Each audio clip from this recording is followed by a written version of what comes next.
నువ్వు ఓడిపోవాలని అందరూ ఎదురుచూస్తున్నారు. నీ కళ్లల్లో నీళ్లు చూడాలని, నీ ముఖంలో ఓటమి తాలూకు నిరాశను చూడాలని పక్కనే ఉండి వేచి చూస్తున్నారు. నువ్వు ఆగిపోతే చూడాలని వాళ్ల ఆశ. అడుగు ముందుకు వెయ్యలేక నువ్వు కుప్పకూలిపోతే చప్పట్లు కొట్టాలని వాళ్ల కసి.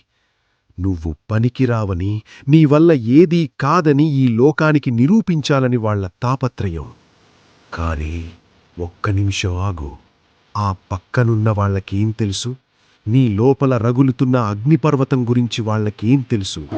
నీ లోపల నిద్రపోతున్న ఆ సింహానికి తెలుసా నువ్వు లొంగిపోతున్నావని? అది ఒప్పుకుంటుందా? లేదు.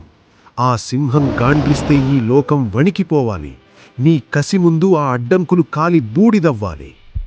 గుర్తుపెట్టుకో, ఓటమి అంచున ఉన్నప్పుడే, నీ శ్వాస ఆగిపోతున్నట్లనిపించినప్పుడే, నీ కండరాలు ఇక చాలు అని మొరపెట్టుకున్నప్పుడే నీ అసలైన గెలుపు మొదలవుతుంది.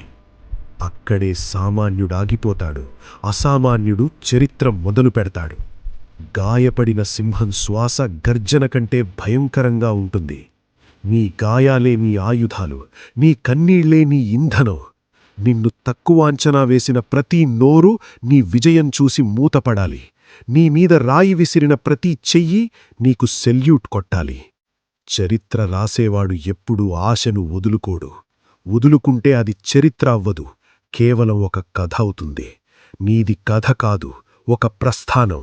లే, తిరగబడు, నీ భయాన్ని భయపెట్టు, నీ కష్టాన్ని చావబాదు.